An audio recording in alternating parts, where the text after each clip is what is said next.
every game happened on Monday, January 8th, 2024. Well, a lot of things happened last night. Couple big injuries. Ja Morant is out for season. Feel really bad for those of you who held all this time for him to only play just a few games and now he's out for season. Nobody's really a pickup. All the guys are already must rostered already, like Desmond Bain, stock goes up. Marcus Smart is already rostered everywhere. Jaren Jackson Jr. obviously. Everybody else is not that good on the Grizzlies team. Another big injury is Tyrese Halliburton, which we'll get into it in a little bit. But if you own Ja, obviously a drop. What are you gonna do? Just unlucky. For the first game, we have Oklahoma City Thunder beat the Washington Wizards 136-128, and well, not surprising, the OKC put up 136 points, and Chet Holmgren, what a game, 5 for 8 from the free throw line. That's really the only thing. 5 assists, 4 rebounds, 4 threes, 31 points, 2 blocks. He is going to be a great fantasy player every single year. And surprising this year, like he stayed healthy. He played 35 games already, which is, 14th ranked player, still ahead of Victor Wembanyama, but Victor Wembanyama is right there. The only thing is Wembanyama's minutes is going to be restricted for the rest of the season, and he's just going to miss a lot of back-to-backs. And just expect that when you get to the playoffs, which is not something you would like. But that's the problem with good players on a bad team. They don't play them a lot toward the end. Shea, meanwhile, 32 points. We don't really need to talk about him. Just pretty much, he does this pretty much every game. Jalen Williams, though, great game. He has been really heating up. 9 for 13 here. Have 10 assists, that really stands out. 2 steals, 21 points. I think the defensive stats are slowly back for him. And he's still just a 58th ranked player, but to me, clearly he's a top 50 player rest of the way. And just wait for the defensive stats to go up, then there's no problem. And the assist has been really good lately as well. Josh Giddey, just 26 points, and continue to disappoint. We look at the Wizards. Speaking of disappointment, Jordan Poole, big bounce back game, I guess. 5 assists, no rebounds, no steals, no blocks, 4 threes, 24 points. I'll take it. 4 for 5 from the free throw line. It's not bad. Tyus Jones, meanwhile, putting up great numbers. 9 assists and 3 steals, 18 points. Sure. Tyus Jones on the season. Let's see where he's ranked. Wow, he's actually ranked really good. 57th ranked player. Playing just 28 minutes. But the main thing is he's averaging 5.6 assists, which you're not going to find on the waiver wire that easily. 1.2 steals. 53% from the field is a little bit high. But 1.6 threes. Yeah, I mean, he's doing it. That's kind of what the expectation is for him, to be the starting point guard, playing around 30 minutes, give you 5 or 6 assists, 13, 12 points, 1 to 2 threes, and 1.2, 3, 4 steals. Right, he's doing that just now. It just, in the beginning of the season, his minutes was not. His minute, like the coach was messing with his minutes. Now he's getting consistent, like 30 minutes a night, so it's all good.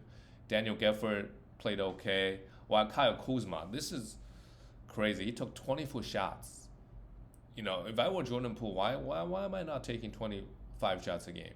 Why is Kyle Kuzma doing it? Maybe he wanted, I don't know Kyle Kuzma's contract situation, but you're not fooling anybody, right? If you get your scoring averages up, everybody knows you just take more shots. It's not because you are a gifted offensive player.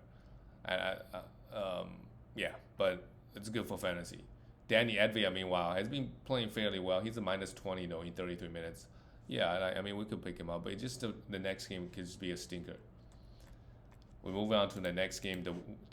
This game is where Tyrese Halliburton hurt himself. He just did a split and hurt his groin.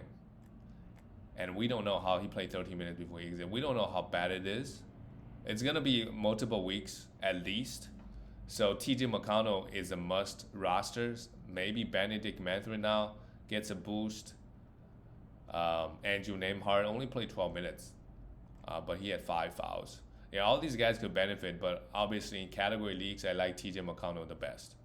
Let's talk about Celtics first. Jaylen Brown, beautiful game for them. They lost actually. It's the Celtics.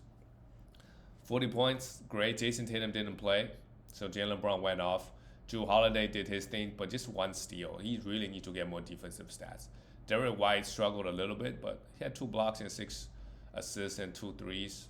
I would take it. Kristaps Porzingis had 3 blocks and 7 assists, stands out as well. The big man, as long as he's healthy, he's putting up numbers. Yeah, Horford started with no Tatum. Kind of disappointing, but every time Al Horford gets 30 minutes, he's just a must roster player, right? He does too well in category leagues, not in points, because he provides just so many categories. We look at the Pacers, yeah, T.J. McConnell, I like him the most, and then Benedict, and then Andrew Nembhard. These should be the order. T.J. McConnell could actually just be a top 30 player per game with no. It's kind of like Isaiah Hartenstein, like even better. Like nobody expected Isaiah Hartenstein to be this good. Like he's really outperforming, but like T.J. McConnell could just be the next Isaiah Hartenstein. But we'll see what happens with Tyrese Halliburton's injury. I don't think he's gonna be out for a season, but he could be out for a month and a half. Who knows? And then it depends on where the Pacers are in the rankings. If they're out of the playoffs, there's no point of rushing Tyrese Halliburton back. Let's just see the picture. They're actually currently the 6th seed, so they're in a great position. If they're the 10th seed right now, with Tyrese Halliburton out for a while, then that's no good. There's no point bringing him back, right? But now, given that they're the 6th seed, most likely they're gonna be in a playing spot. Feel good. If it's not too serious, right, they're gonna bring him back. Otherwise, there's no incentive. Miles Turner played okay, but just no blocks. And Aaron Nesmith has been starting, but the minutes just weird. Everybody's splitting minutes, right? Miles Turner somehow got 35 minutes because Isaiah Jackson, his 7 minutes, he was really bad. But just pick up T.J. McConnell everywhere. Moving on to the next game, the Chicago Bulls went to overtime with Charlotte Hornets, 119-112. They got the win, and with Zach LaVine and Nikola Vucevic back, Drummond still had an okay game. If you want to hold on to Drummond for one more game, for rebound and some defense, that's okay. He has 15 rebounds, played 23 minutes. But, very, very soon, Vucevic is going to start. Vucevic came off the bench, but still got 30 minutes with overtime. Put up a great line. With the Bulls a 9th seed, they're going to be in play-ins probably, but, what's the point? And Zach LaVine already officially requested a trade. Zach LaVine, speaking of Zach LaVine, just no good. 2 blocks is good, 5 assists, 2 threes. But he's just not going to be, what's the point of him playing hard on this team with him wanting out. Kobe White, meanwhile, great game, great minutes, by the way. They're just playing him all the minutes. 27 minutes, no defensive stats. That's really the only thing.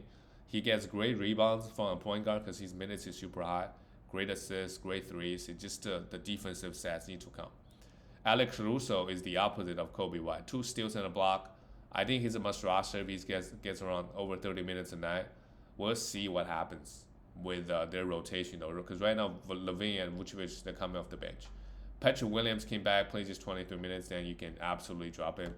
While DeRozan had a great game actually, 18 points, 7 rebounds, 7 assists with 3 steals and a block. Meanwhile, in Charlotte Hornets, where is Mark Williams and where is LaMelo Ball? I think LaMelo Ball is going to be back at some point, and that's going to impact Terry. So Terry, meanwhile, is a big sell high, big sell high.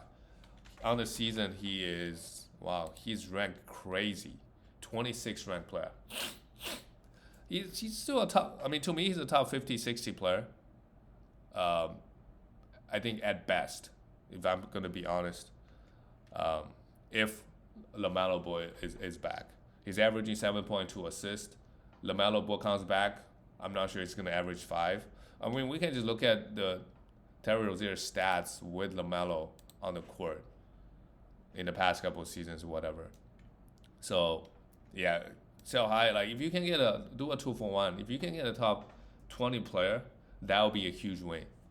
I think he's also playing huge minutes. They're playing him because they have to.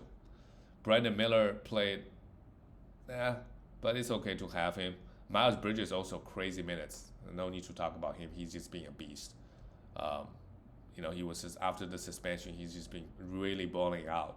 If you picked him up, your team is in a pretty good spot. He's a top. Miles Bridges is ranked 42nd ranked player, and I don't see why he can't stay there, or even better. Nick Richards, interesting.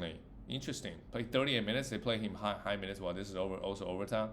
8 rebounds, 10 points, and 3 blocks. If he can get the block numbers up, he's obviously a must roster. I think we just roster him, see how things go with Mark Williams, and see maybe he can improve.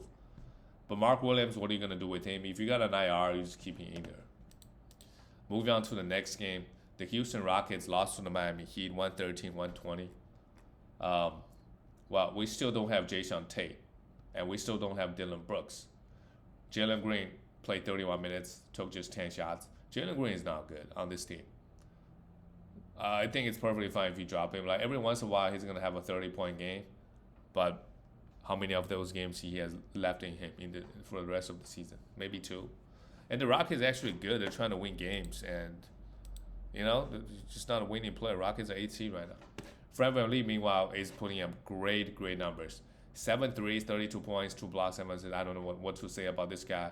He's really picked it up. I think he had somewhat a slow start, but the last month or so, he's been great. Same thing with Anpron Şengün, just great. 11 rebounds, 3 steals, 22 points, great field goal, pretty good. Jabari Smith, just going back to his old ways, shooting sub 40%, and Jason Tate got 32 minutes. You can stream Jason Tate until Taro Eason and those guys come back. And Dylan Brooks. For the Miami Heat, Hua Mei-Huang, Triple J, played 30 minutes. I think we got to roster him. The minutes is so high with Jimmy Butler out. 14 points, not the best game, but the minutes is really good. Tyler Hero, great bounce back game. 28 points, 5 threes, no defensive stats. Kyle Lowry got hurt, but he had 2 blocks before he. It's okay to let him go, even when he's healthy. He just, you don't have to hold him. If he's coming back playing, sure, like you can pick him up. There's some merits because he can give you good assists, some threes. But if he gets hurt, just let him go. And they start Nikola Jovic. Actually, a beautiful game out of him. 21 minutes, 8 rebounds, 6 assists, 2. I didn't know he could do that. 2 steals and 2 blocks.